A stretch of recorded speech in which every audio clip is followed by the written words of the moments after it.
The first time I met Captain Rhea Voss, she was wearing the Mark 9 exosuit, a tank of polished alloy and nanofiber sinew that made her look like a walking fortress. They said she could punch through a starship's bulkhead and walk away without a scratch. They weren't exaggerating. The suit was her legend, and she wore it like a second skin. Cold, efficient, untouchable. And then there was me, Lieutenant Ash Calder, tech engineer, occasional smartmouth, and professional coward according to some of my more enthusiastic comrades. My job was to maintain the suits, calibrate the energy cells, and make sure our soldiers didn't fry themselves mid-battle. Nothing glamorous, until the day she noticed me. It was on Nerith Station right after the siege. The corridors still smelled of ozone and blood. Rhea stood by the viewport, her armor humming faintly as nanites repaired the dents. She looked like a storm trapped in metal. I don't know what possessed me, but I said, "You know, Captain, you look better without the armor." It was a joke, a stupid one thrown into the void to break the tension. But she turned her head slowly, the mechanical iris of her helmet focusing on me. And then she said, voice crackling through the comms, "Is that so, Lieutenant?" Before I could stammer a reply, the armor hissed. The plating along her shoulders unfolded, retracting like petals. One by one, the layers peeled away, revealing the woman beneath. Not the war machine everyone feared, but a tired human face streaked with sweat and soot. She looked alive. And in that moment something shifted. The weight beneath the metal. Over the following weeks, I found excuses to stay near her. Repairs, diagnostics, updates to the neural link. Anything to stay in that quiet orbit. She was distant but not unkind. Sometimes she'd stand beside me as I worked, watching the flicker of holoscreens, her eyes reflecting lines of code. "You're not afraid of me," she said once. "Should I be?" I replied, not looking up from my tools. "Most people are. The armor has that effect." Chuckled. "Maybe I just know what's underneath." Her lips twitched, a rare, almost invisible smile. That was how it began.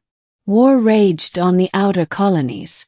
The Dominion was pushing harder every day, their bioships tearing through Federation defenses like paper. Rhea was our spearhead, leading every charge, every hopeless mission. And every time she returned, I noticed the same thing. The pauses grew longer before she reactivated the suit. She'd linger in her human skin a little longer, as if trying to remember what it felt like to be Tooth, the ghost in the system. One night, alarms tore through the station, an infiltration alert.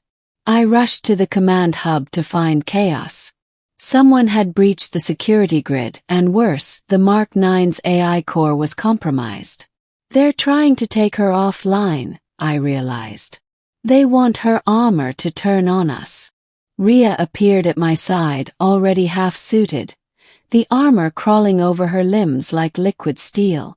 "How long do we have?" "Minutes. Maybe less." She didn't hesitate. "Lock the bay. Purge the data manually." "Captain, if I do that, you'll lose the AI link, your targeting systems, life support, everything." She looked straight at me, and for the first time I saw fear. "Do it." The screen blurred under my shaking hands as I initiated the purge. The AI screamed, a cascade of corrupted code echoing through the speakers. And then silence. When I looked up, Rhea was still standing, unsteady but alive. The suit had gone dark, its power core flickering like a dying heartbeat. She collapsed into my arms, the armor clattering around us in dead weight. "Guess you finally got your wish," she murmured weakly. "No armor." I swallowed hard. Yeah. But I didn't mean it like this. The woman and the machine. The following days were strange. Without her armor, Rhea seemed smaller, not just physically but in presence. The crew avoided her, unsure what to say to the legend stripped of her shell.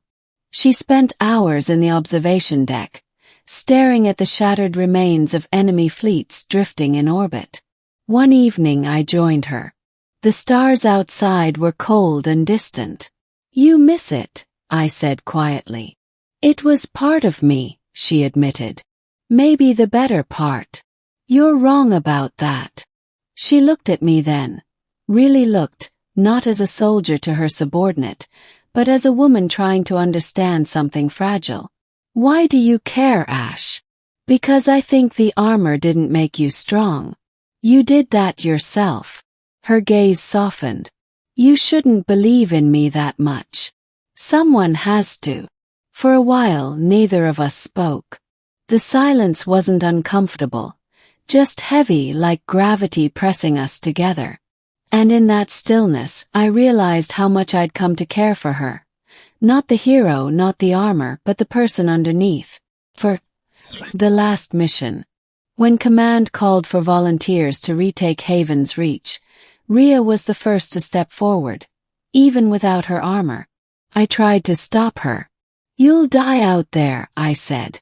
"You're not ready." She smiled faintly. "You said I look better without the armor. Maybe I'll fight better too." I wanted to argue, but her resolve was iron. So I did the only thing I could. I went with her. The battle was chaos. Fire and shadow tearing through the skies. We fought side by side, her pulse rifle blazing, her movements raw and human but fierce. I'd never seen her like that, vulnerable and unstoppable at once. When the Dominion flagship fell, the explosion painted the horizon in gold. The cost was terrible, but we'd won. Barely.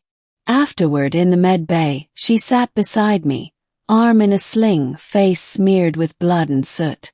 "So," she said, voice hoarse, "how do I look now?"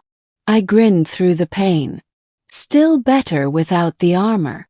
She laughed, an unguarded, genuine laugh that echoed through the sterile room like sunlight breaking through clouds.